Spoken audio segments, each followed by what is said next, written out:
Pečuj, jedan od najvećih gradova Mađarske, nalazi se na jugu zemlje, blizu granice sa Hrvatskom i na 100 kilometara od granice sa Srbijom.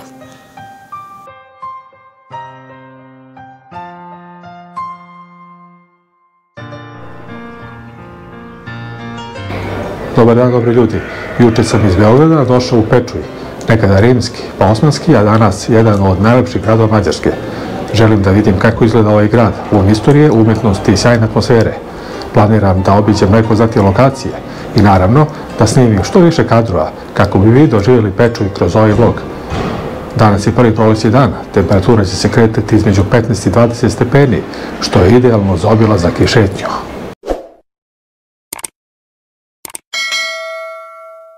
Čika storije, urednik emisije. Rano jutros je bilo sunčano, međutim sada su se oblaci nadvili nad gradom. Izgleda da bi mogla pasti kiša, ali to me neće zaustaviti. Krenut ću prema centru da vidim kako grad izgleda pod sivim nebom. Nekad baš takva atmosfera najbolje otkriva karakter mesta. Hajde da istražimo Pečuj zajedno. Prvi utisak, Pečuj je baš miran grad. Ulice su čiste, arhitektura lepa. Sve izgleda nekako spojeno, istorijski i moderno. Na svakom koraku se vidi da je ovo mesto sa bogatom prošlošću. Buda i kapa, izgrađena 1445. godine, jedan je od svedoka te duge i burne istorije. Ova kapija je bila deo srednjovekovnih gradskih zidina koje su štitile Pečuj od osmanskih osvajanja. Zamislite samo, kroz ovu kapiju su prolazili trgovci, vojnici, pa čak i putnici iz dalekih krajeva, noseći sa sobom priče i tajne tog doba. Kada su Osmanlije osvojile Pečuj 1543. godine, kapija je postala deo odbrambenog sistema pod turskom upravom. Tokom vekova menjala je svrhu, ali je opstala kao simbol istrajnosti i moći ovog grada. Kiralji ulica je glavna pešačka ulica u Pečuju. Puno je kafića, restorana i prodavnica. Sinoćni izlazak u Pečuj je bio pravo iznenađenje. Grad je bukvalno oživeo čim je pao mrak, ulice su bile pune mladih, smeh i žamor su se mešali u vazduhu, a energija je bila zarazna. Pečuj noću ima potpuno drugačiju energiju u odnosu na mirne dnevne sate. Ono što mi prvo upada u oči je koliko je ovaj grad živ. Puno studenata, umetničkih galerija i kulturnih događaja. Ovo i ne čudi, budući da je u Pečuju osnovan prvi mađarski univerzitet i to još u 14. veku. A šta vi mislite o Pečuju? Da li je neko od vas već bio ovdje ili možda planira da dođe? Bilo bi super da podelite svoje utiske ili planove u komentarima. Nalazim se na glavnom gradskom trgu, Sečenji trg. Ovo ispred mene je spomenik Janošu Hunjadiju, odnosno Sibinjanin Janku. Levo je spomenik Svetog Trojstva, a napred je džamija Gazi Kasim Paše, koja je sagrađena u 16. veku, a 2 veka kasnije je pretvorena u katoličku crkvu. Džamija je s polja jednostavna, ali iznutra ima prelepe detalje sa dekoracijama koje osvajaju na prvi pogled. Tokom turske vladavine služila je ne samo kao mesto molitve, već i kao centar zajednice. Trg je centar svih dešavanja i mesto koje najbolje oslikava duh ovog grada. Okružen je prelepim istorijskim zgradama. Kao najlepša građevina izdvaja se gradska kuća. Ova zgrada, koja je sagrađena u 19. veku, prava je poslastica za ljubitelje arhitekture i jedan od najprepoznatljivijih simbola Pečuja. Iako u osnovi klasična, njen izgled je prepun detalja koji pričaju svoju priču. Vodim vas do drugog gradskog simbola. Prezentacija Pečuja ne bi bila potpuna da se ne spomene žolna i keramika, glavni simbol grada, jer je ovde pre 200 godina otvorena prva fabrika koja je proizvodila keramiku na način koji je do današnjeg dana nemoguće iskopirati. Ovo je žolna i fontana koja je iz meni nepoznatih razloga obložena drvenim opletama. Moguće je zbog godišnjeg doba, s obzirom da je sada početak proleća. Na samo 3 km od centra Pečuja nalazi se kulturna četvrt Žolnaji. To mesto je nekada bilo industrijski kompleks, a danas je centar umetnosti, kulture i inovacija. Fontana je poklon gradu od porodice Žolnaj. Brend Žolnaj keramike je jedan od najpoznatijih i najcenjenijih u Mađarskoj. Ova manufaktura je osnovana još 1853. godine i iako je prošla kroz razne faze, keramika koju proizvodi ostala je simbol vrhunske mađarske umetnosti i tradicije. Danas, Žolnaj keramika nastavlja da se pravi u originalnoj manufakturi u Pečuju, koristeći istu tehniku izrade koju su koristili majstori pre više od 150 godina. Hotel Moskva u Beogradu je poznat po tome što je deo njegovog interijera ukrašen sa Žolnaj keramikom. Taj hotel, koji je jedna od najprestižnijih beogradskih građevina i spomenik kulture, koristi Žolnaj keramiku u svojim dekorativnim elementima kao i u delovima interijera. To uključuje keramičke pločice i detalje koji odražavaju vrhunski kvalitet i lepotu mađarske keramike.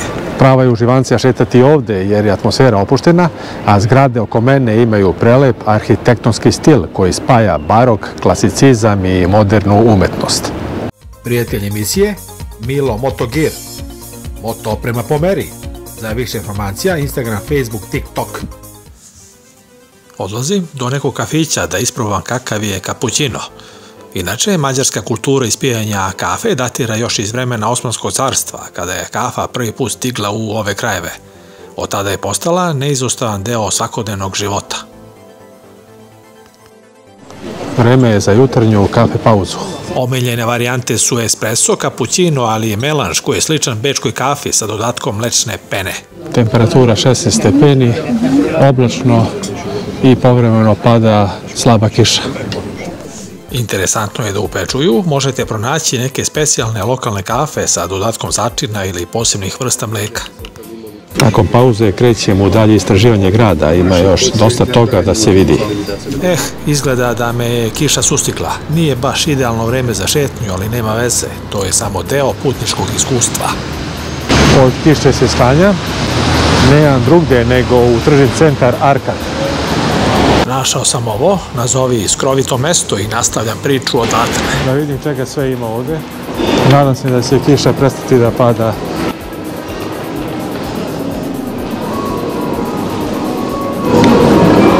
Klasični tržni centar, parfimerije, butici, igraonice,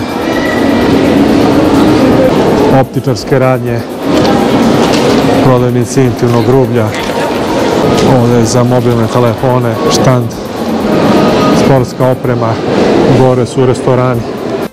Ovaj tržni centar, smešten u srcu grada, nudi preko 200 prodavnica poznatih brendova. Arkad je dom i velikog Interspar supermarketa gde se mogu pronaći proizvodi po cenama nižim nego u Srbiji. Atmosfera unutar centra je živa i dinamična, sa posetiocima koji uživaju u kupovini, ali i u brojnim kafićima i restoranima koji nude osveženje i predah od šopinga. Cene u ovim ugostiteljskim objektima su pristupačne posebno za kafu, sladolede i kolače. Ne može da se dođe u Pečuj, a da se ne proba nešto lokalno. Mnoga jela su inspirisana austrougarskom tradicijom. Mađarska kuhinja je prava poslatica za ljubitelje začinjenih jela. Ovde je crvena paprika, ono što maslinovo ulje znači za Mediteran, nezaobelezni sastojak. A sada ćemo vidjeti šta se ovde najbolje jede. Odoh na ručak u jedan lep restoran u blizini. Restoran se zove Fijaker. Samo jutro je bilo sunčano vreme, posle toga se oblačilo. Sada je 3 sata popodne i evo ulazimo u restoran Fijaker.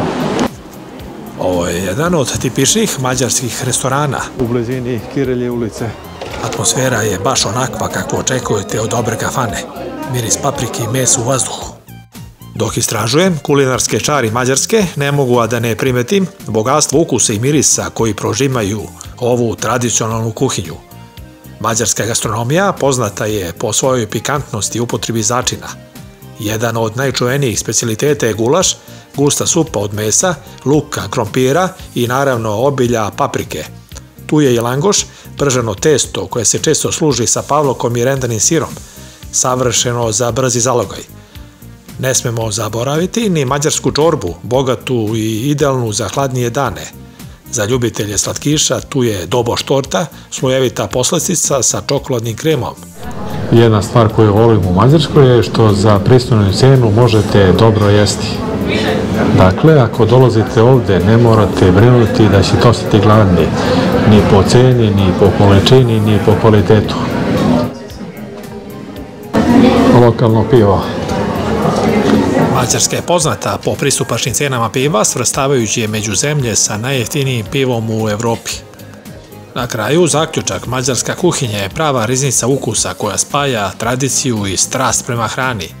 Svaki zalogaj priča priču o bogatoj istoriji i kulturi ovog naroda. Drveni interijer i prigušeno svetlo stvaraju autentičan boemski ambijent. Konobarice vešto manevrišu između stolova, donosići bogate porcije tradicionalnih jela. Završio sam ručak, a sada nastavljam obilazak pečujskih znamenitosti. Ćao! Večeras ću u nekom lokalu istraživati bogatu vinsku tradiciju Mađarske, zemlje sa čak 22 vinske regije. Mađarska vina su prava riznica za ljubitelje ovog pića, nudeći raznolikost koja zadovoljava svačiji ukus. Razanilo se, važno da nema kiše. Idem do centra grada, do Sečenjih trga. Onda nastavak razgledanja glavnih znamenitosti u Pečuju.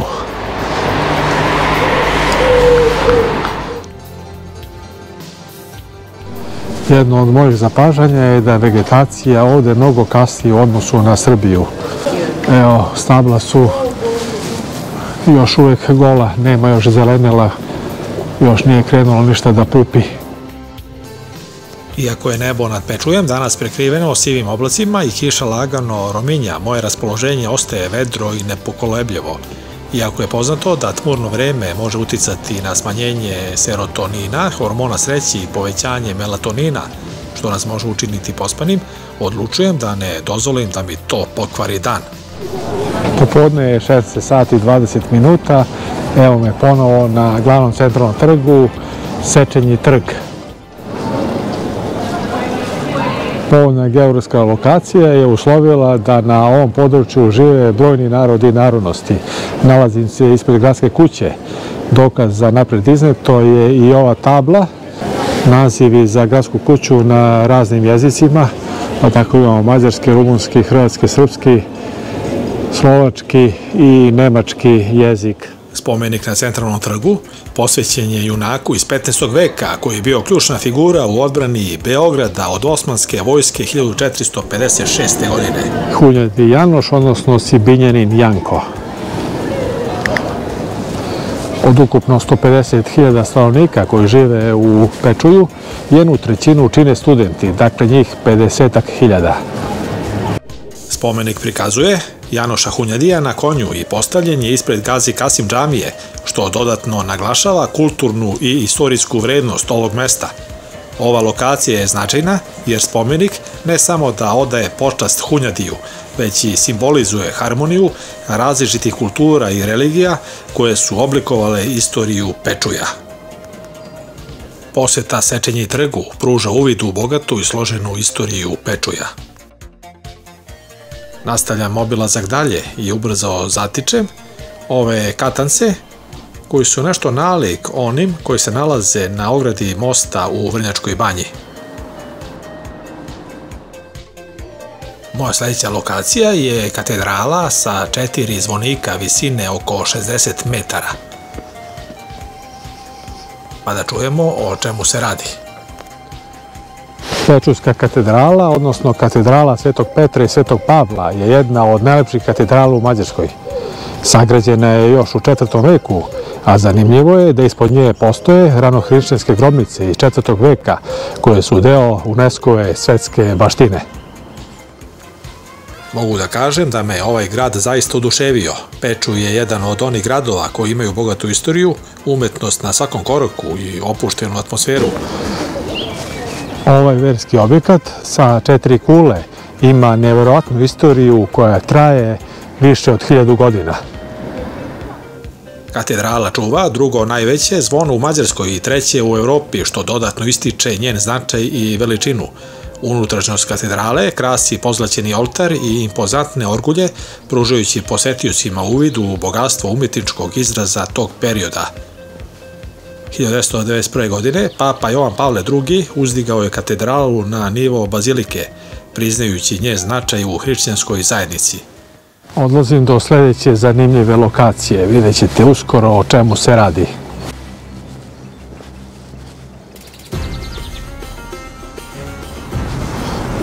Kako su u centru Pečuja mogu vidjeti ostaci turske vladavine, ne čudi što se u samom centru nalazi jedno utvrđenje. Iako stara preko 500 godina, Barbakan kula koju vidite iza mene veoma je dobro očuvan primjerak je netipične turske kružne kule. Nekada deo moćnog sistema odbrane, danas predstavlja mesto koje pruža savršeni spoj mira i istorije. Zamislite samo kako su vojnici nekada stražarili na ovim zidinama dok su branili grad od neprijatelja.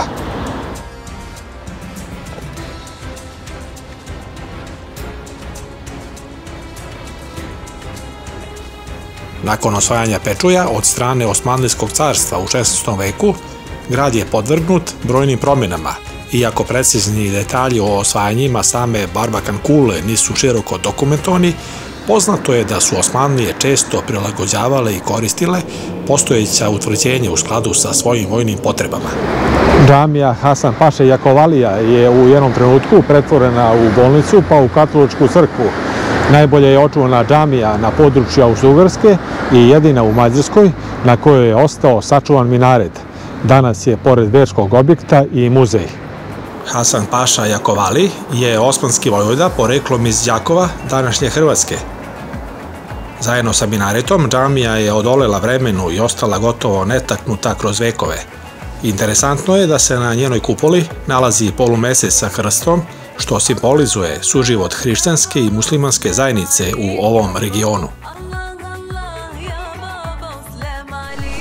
Dan je bio oblačan, a kako pada mrak, osjeća se da je danas prvi dan proleća. Temperatura pada. Prošlost ovog mesta, koje datira više od 2000 godina, obeležena je kroz različite civilizacije, uključujući Rimljane, Hune, Slovene i Mađare. Ovaj trg je definitivno mesto gdje možete osjetiti pravi ritam grada. Bilo da sednete u neki od kafića i uživate u ispijanju svog omiljenog pića ili samo da posmatrate ljude i upijate atmosferu Pečuja. Pečuj ima neku posebnu energiju, nije ni preveliki ni premali, taman toliko da se osjećate prijatno i opušteno. Grad je prepun istorije, ali nije muzejski zaleđen u prošlosti. Živ je, moderan i urbanistički. Što se tiče cena, Pečuj je definitivno pristupačniji od Budimpešte, ali nudi podjednako dobar doživljaj. Dakle, odličan grad za povoljan i kvalitetan boravak. Pečuj je grad koji mora ostaviti snažan utisak na svakog posetioca. Njegova jedinstvena mešavina kultura i očuvana tradicija čine ga posebnim mestom na mapi Evrope. Prolazeći kroz šarmantne ulice Pečuja, osjeća se duh prošlih vekova. Uživanje u lokalnoj kuhinji i kafanama sa tradicionalnim ambijentom pruža pravi uvid u mađarsku gostoljubivost. Iako je vreme bilo tmurno tokom posete, to nije umanjilo toplinu i ljubaznost domaćina, niti lepotu grada. Pečuj je grad koji inspiriše i podsjeća na to koliko je važno čuvati i poštovati kulturnu baštinu. Njegova autentičnost i šarm ostaju urezeni u sećanju, čineći ga destinacijom vrednom svakog putovanja. Svanula je nedelja i dalje je oblačno. Napuštam apartman, danas se vraćam kući u Srbiju. Iako je vreme da krenem, odlučio sam da iskoristim posljednje trenutke i posjetim tvrđavu Tetije, još jedan dragulj ovog istorijskog grada. Srednjovekovna tvrđava je smeštena na uzvišenju iznad grada. Njena strateška pozicija pružala je kontrolu nad okolinom, što je činilo ključnom tačkom odbrane u prošlim vremenima. Iako je manje poznata turistima, njena istorijska vrednost je nesporna. Dok se ovdje nalazim, razmišljam o svim civilizacijama koje su prolazile kroz ovaj region i ostavile svoj trag. Pogled sa tvrđave pruža panoramski uvid u grad i okolinu, podsjećajući me na bogatu istoriju i značaj Pečuja kroz vekove. Ovaj trenutak na tvrđavi savršen je način da zaokružim moje putovanje u Pečuj, ostavljajući grad sa osjećajem ispunjenosti i zahvalnosti na svim iskustvima i saznanjima koje sam stekao. I to bi bilo sve iz Pečuja. Nadam se da ste uživali u ovom videu i da vam je vlog pružio uvid u lepotu i bogatstvo ovog grada. Ako vam se dopao sadržaj, ne zaboravite da lajkujte video, podelite ga prijateljima i pretplatite se na kanal kako biste bili u toku sa budućim putovanjima. Hvala što ste bili sa mnom i do sljedećeg puta. Putujte i istražujte svet. Što smije, a što ne. Putopis je njegov, opsežan i dug, i zbog njega